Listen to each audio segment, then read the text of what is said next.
Welcome to our virtual cell.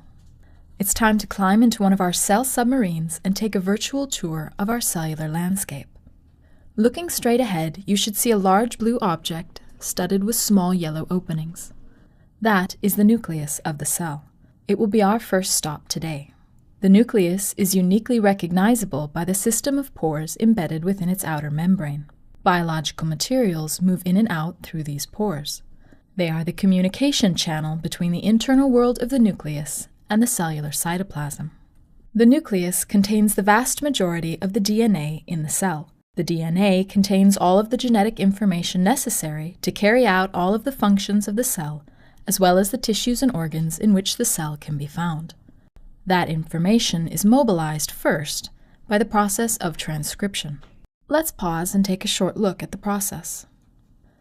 During this process, the DNA is used as a template to make RNA. Here you can see that process in action. The final product of transcription is then spliced and modified into one of three RNA molecules: messenger RNA, or mRNA, transfer, or tRNA, and ribosomal, or rRNA. These are all important components of the process called translation that is used to make proteins. If we follow the final mRNA products out of the nucleus, we can see them in action during the process of translation. Here you can see a particulate organelle called the ribosome. It is partially composed of the rRNA we just spoke of. Attached to it is the mRNA. As translation starts, a tRNA molecule binds to it and delivers the correct amino acid. As the protein grows, additional amino acids are brought into place by the correct tRNA molecules.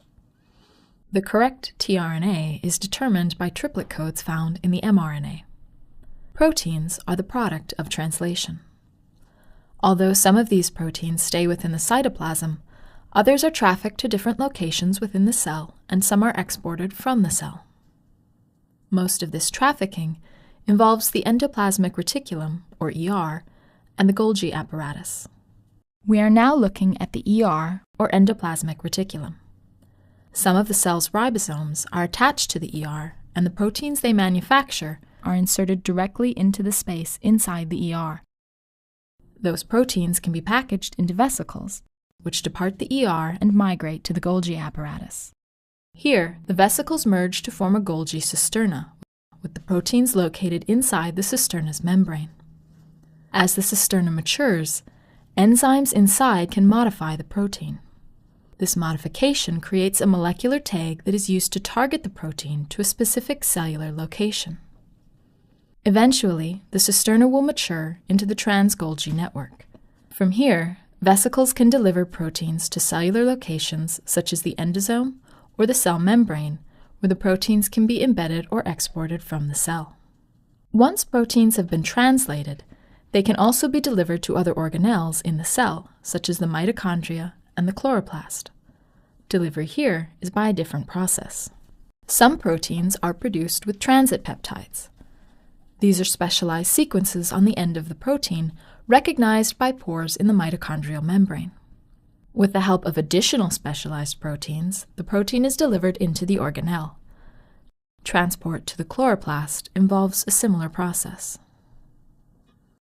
Mitochondria and chloroplasts are the sites for unique cellular processes. We'll first look at the mitochondria. This organelle produces ATP, an energy molecule that is used by many other cellular processes. ATP is produced by a complex in the mitochondrial membrane called ATP synthase. The energy to produce ATP is provided by a gradient of protons, or hydrogen ions, found on two sides of the membrane.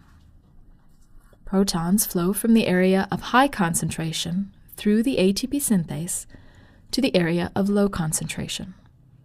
As they flow through ATP synthase, ATP is produced. This gradient is produced by the action of the electron transport system.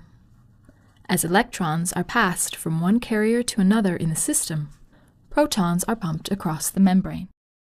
This creates the gradient required for ATP production. Here we can see the electrons moving between the carriers. Finally, we see an organelle only found within plant cells. This is the chloroplast. Here, light energy from the sun is converted into chemical energy in the form of ATP. As with the electron transport system, electrons are passed from one carrier to another, and proteins are passed across the membrane.